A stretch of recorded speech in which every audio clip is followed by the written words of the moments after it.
Zola Levitt Presents with Dr. Jeffrey Seif and Sandra Levitt. As dark clouds ominously loom over the horizon, radical Muslims charge the atmosphere with brazen disregard. As the sun sets over Christian Europe, sleeping Christians need to wake up. Non-Christians need to get up, and moderate Muslims need to rise up.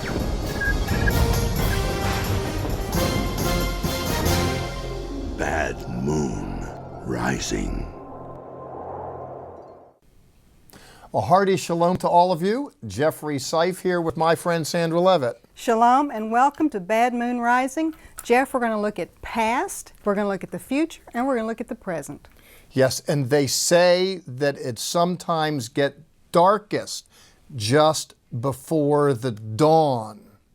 Bad Moon Rising tells a story that's a little ominous at one level, but the good news is that good news is coming on planet Earth.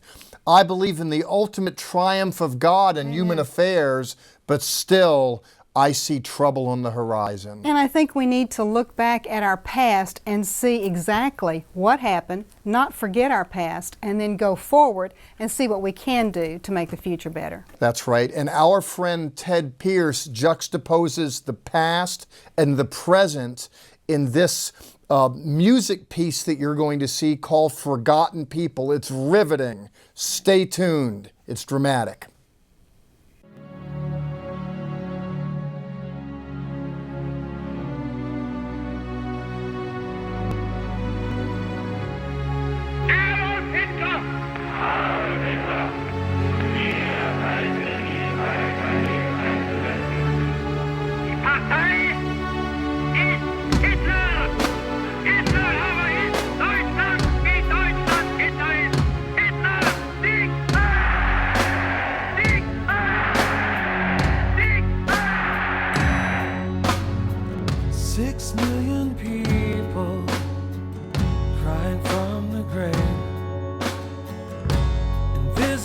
People calling out their name, beautiful people taken from their homes, scattered people, nowhere to go. And the mothers and fathers and the sons and daughters, they were carried away in trains. Their bodies were broken and beaten and burned.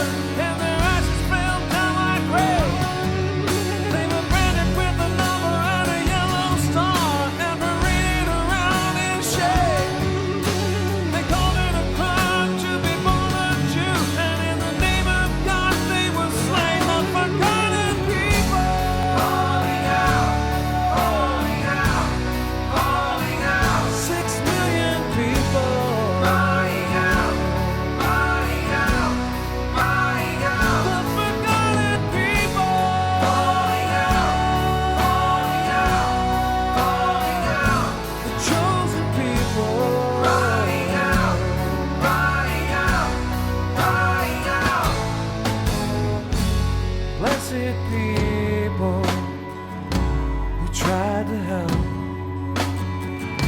while evil people schemed among themselves. Everyday people who ignored the news, oh, indifferent people sitting in the pews.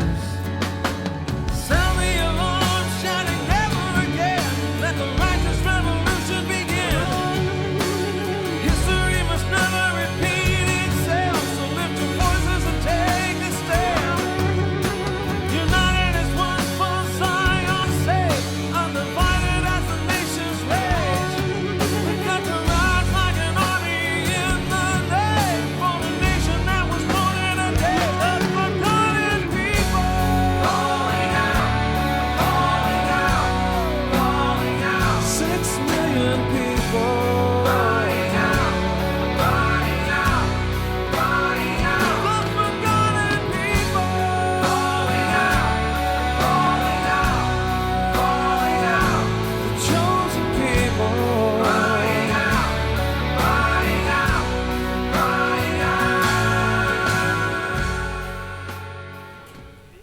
That was Ted Pierce. That is a video, Jeff, I think everybody needs to see. I've seen it 100 times, and I'm spellbound by it. It's riveting. It's something that you don't forget. It's one of those things that gets into your memory and really just stays in your heart, and it should. It really should. And I'm concerned that people are forgetting. I am too, and you know, that's what I'm really grateful that you're in Dachau and you're teaching in Dachau about the Holocaust, which is so important. Here's Jeff at Dachau. Dachau opened in March of 1933 and warehoused hundreds of thousands of human beings. It was Nazi Germany's first concentration camp for political prisoners. Memorial buildings have been built on this infamous site, and I visited one in memory of the Jews, a memorial synagogue established there at Dachau. It's a morbid-looking structure. Most synagogues are contemporary, they're ornate, they're beautiful, but this is not a beautiful sight by any stretch, and why would it be? Here at the corner, Dachau, where thousands of Jews were brought for the crime of being Jewish. Dachau, of course, is the mother house of an institution bent on the destruction of humankind. The vision was an Aryan race. Others were marginalized, displaced, and exterminated in various ways. Right above me here in this shrine is a verse from Psalm chapter 9. Psalm chapter 9 is itself placed as a song that was to be sung to the death of a son, so it's something of a funeral type dirge in the first place. Talks about how life is so very fragile, people can be so very cruel. He says, the wicked will be turned into hell, all those nations that forget God. Then he says, but the expectation of the poor shall not perish forever. And then in verse 19, arise, O Lord, let not men prevail. Let the nations be judged in your sight. Put them in fear, O Lord, that the nations may know themselves to be but men. May people be put in their place. May wickedness not forever triumph. At the end of the day, the Hebrew Bible looks for a day when righteousness dwells on planet Earth. And here's a fitting memorial to that expectation at a place where righteousness was in very high demand and very short supply. This memorial harks back to a world gone bad. And let me just say, as I walk on these sacred grounds and remember the horror of all this, not that I was here personally, I'm a descendant of a Holocaust survivor. I was born in the next era. And I had heard and experienced in different ways on different days about what took place at Dachau and places just like it. But let me just say, as I walk about Dachau and as I stand here on this memorial, let me just say that I believe there's trouble in River City. When I think of gross inequity on planet Earth, when I think of psychopathology, how minds can be twisted, when I think of sociopathologies where people can do wrong toward other people, where there's so lacking virtue in a world, let me just say that I believe this is raising its hoary head again, and it's not just a problem for Jews, it's a problem for all of yous.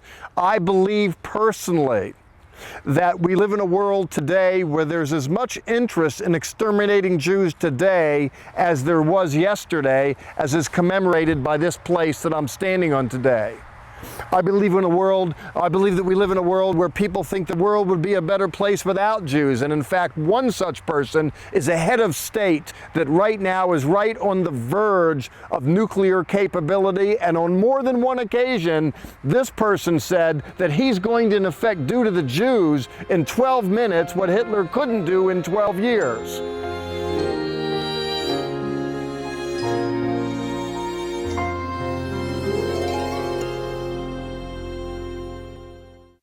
Our offer this week, The Holocaust, a series of 6 programs that covers the most tragic event in world history.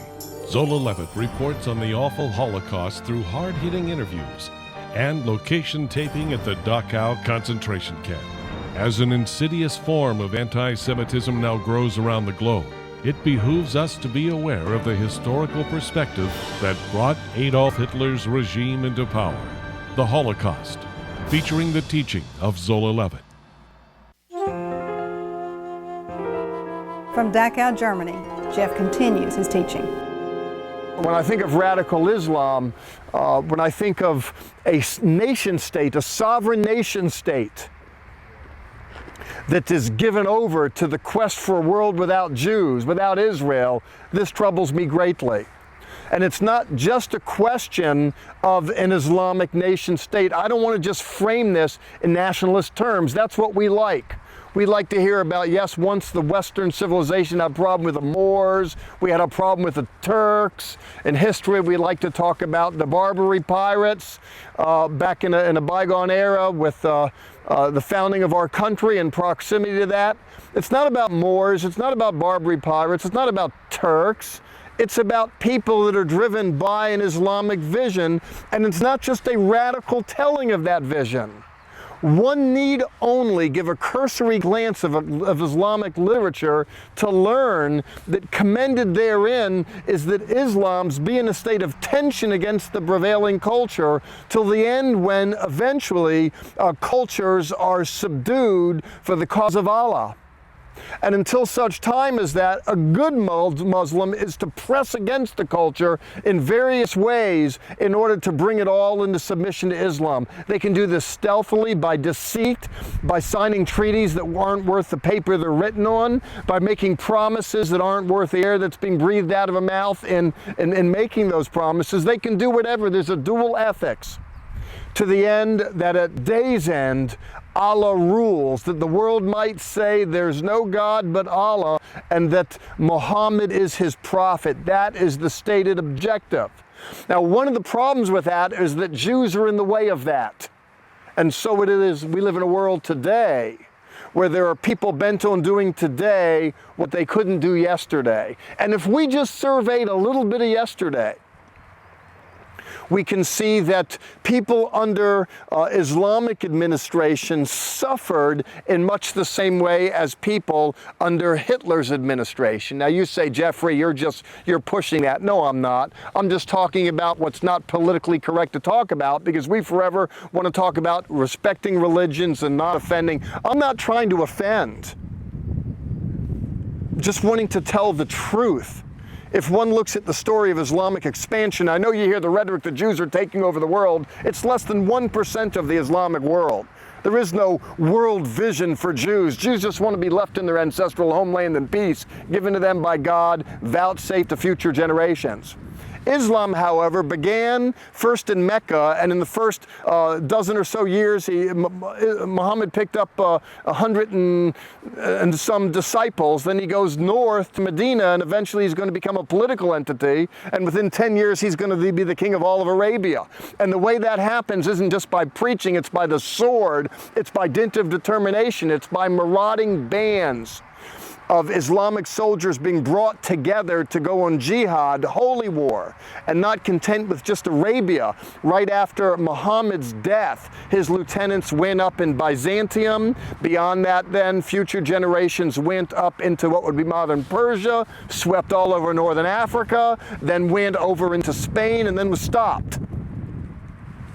If one looks at the historical records, as Islam grew, it picked up peoples. Jews were called apes, and Christians were called pigs. Now, I'm not insulting, I'm just giving voice to what the literature says. And these subhumans then were forced to experience a subhuman status, where they were tolerated, provided, for instance, a Jew could live in the Islamic world provided that he gave 50% of his revenue to his Lord.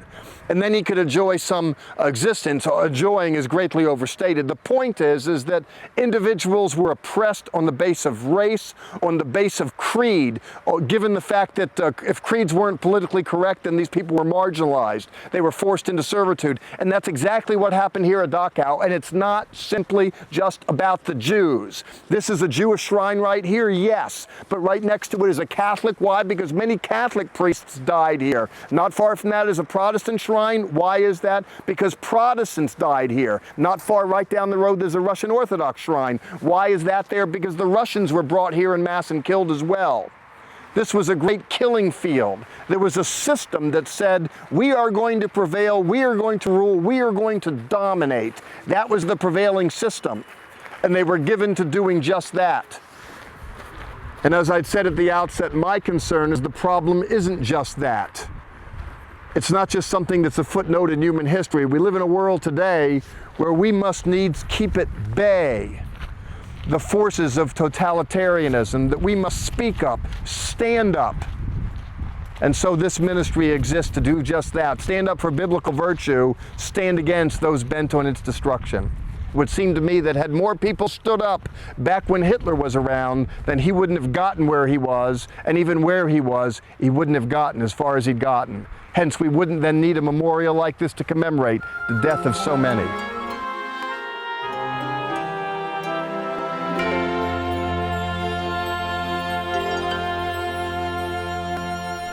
Jeff, your teaching, the comparison between Hitler and Islam was right on.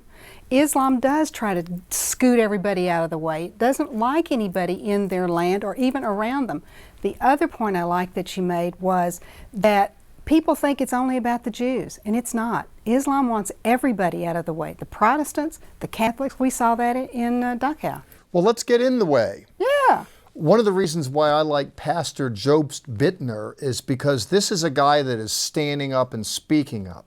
Jobst fares from Tübingen, Germany, a university-trained theologian and pastor that decided the church has gone too pagan and needs to return to its Jewish roots. And in the process, he challenges individuals to remember when.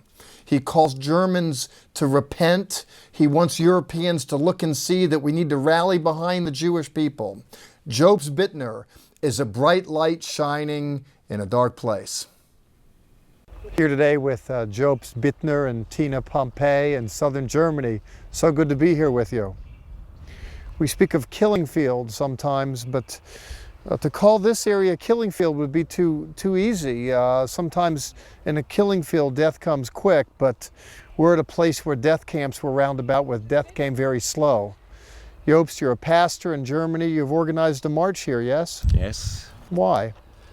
So, hier in Deutschland sind wir nach 1945 in der Decke des Schweins konfrontiert worden. After 1945, we've been confronted with a veil of silence here in Germany. Obwohl die Schuld oft aufgearbeitet wurde, Even though often people try to work through the guilt of the time, haben wir doch gemerkt, dass große Ignoranz da war. we still realized that there was a lot of Und ignorance, ganz speziell hier in dieser Gegend. and especially in the area here. Wenn man sich hier die Gegend anschaut, And when you look at the area, dann sieht man, dass man kaum etwas wahrnimmt von den Killing Fields. you realize that there's hardly anything visible left of the killing fields. Und genauso ist auch die Bevölkerung damit umgegangen. And that was just the same way how the population used to treat the issue. War wie eine Decke des Schweigens drüber. There was like a veil of silence covering the whole thing. So you want to confront the culture with the atrocities of the Holocaust still, yes?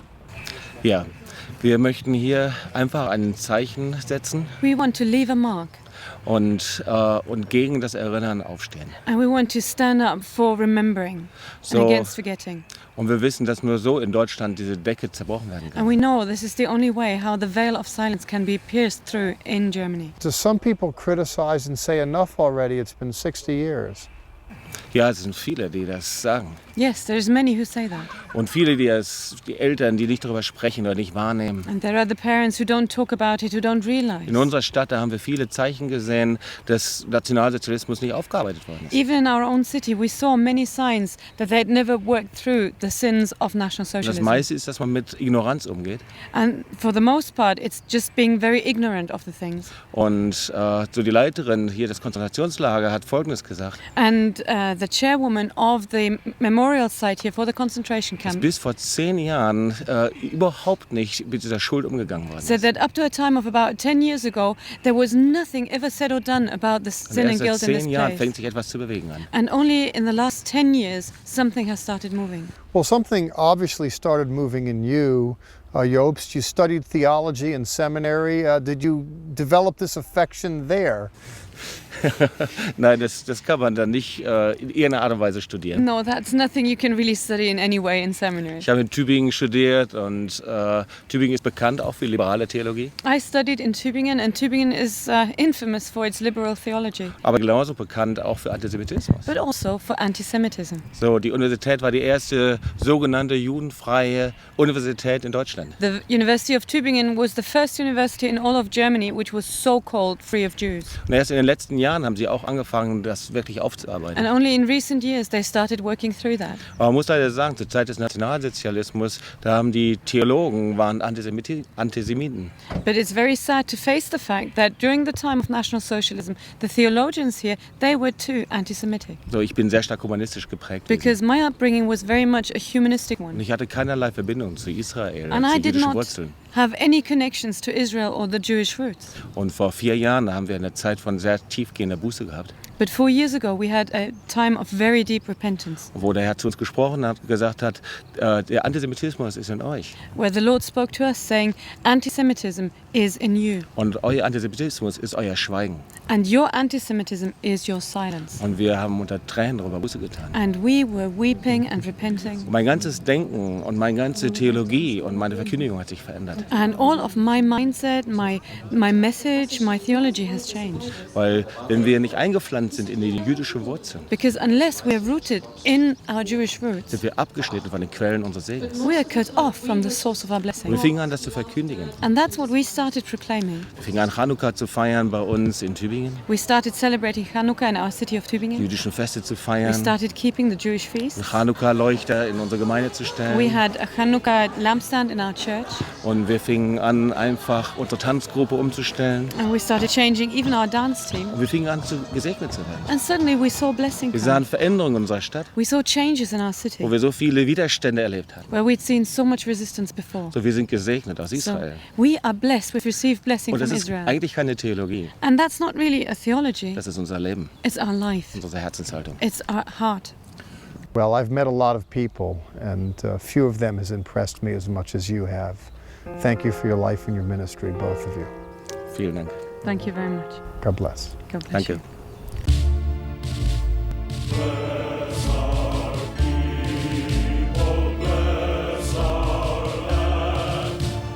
This is worth fighting for, worth dying for, oh Lord.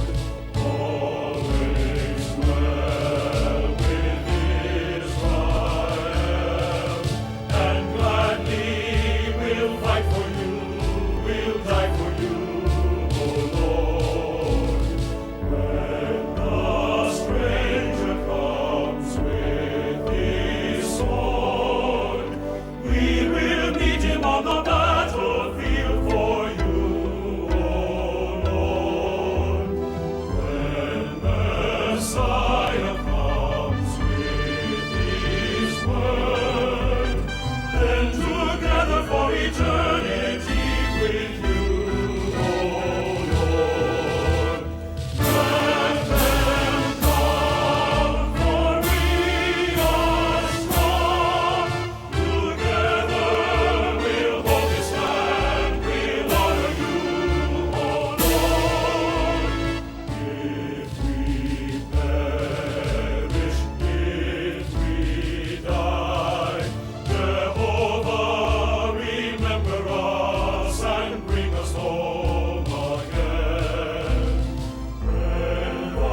In so many ways, we live in a tough world, and bad moon rising alights upon difficulties in it.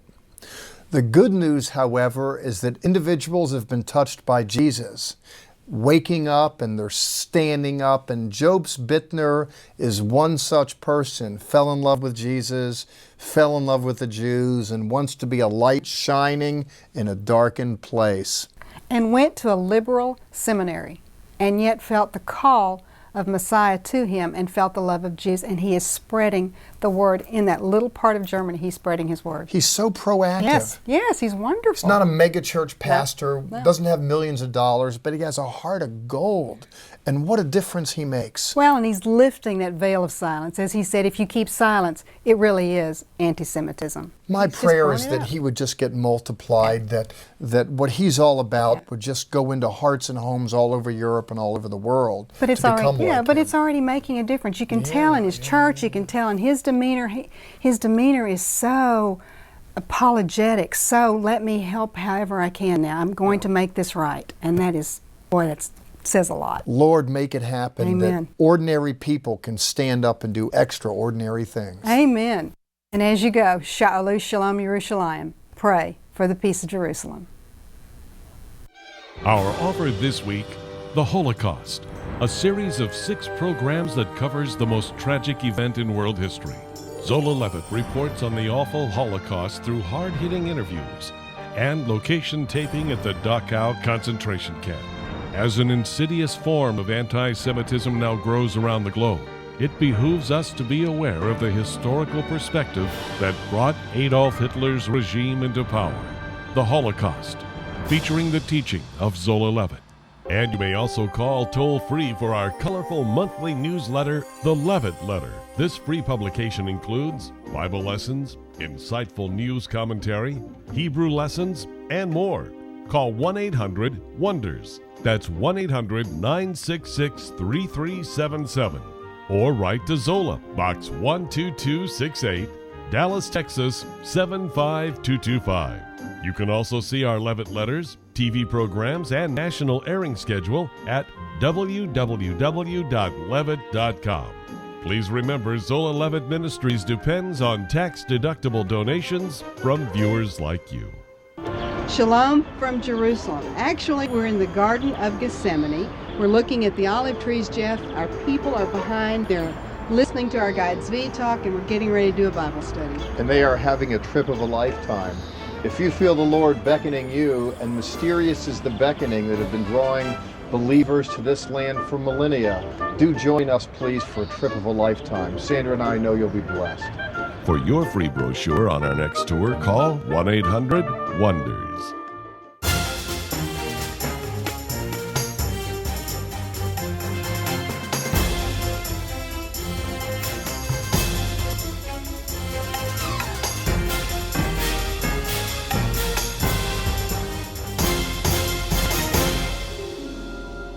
This has been a paid program brought to you by Zola Levitt Ministries.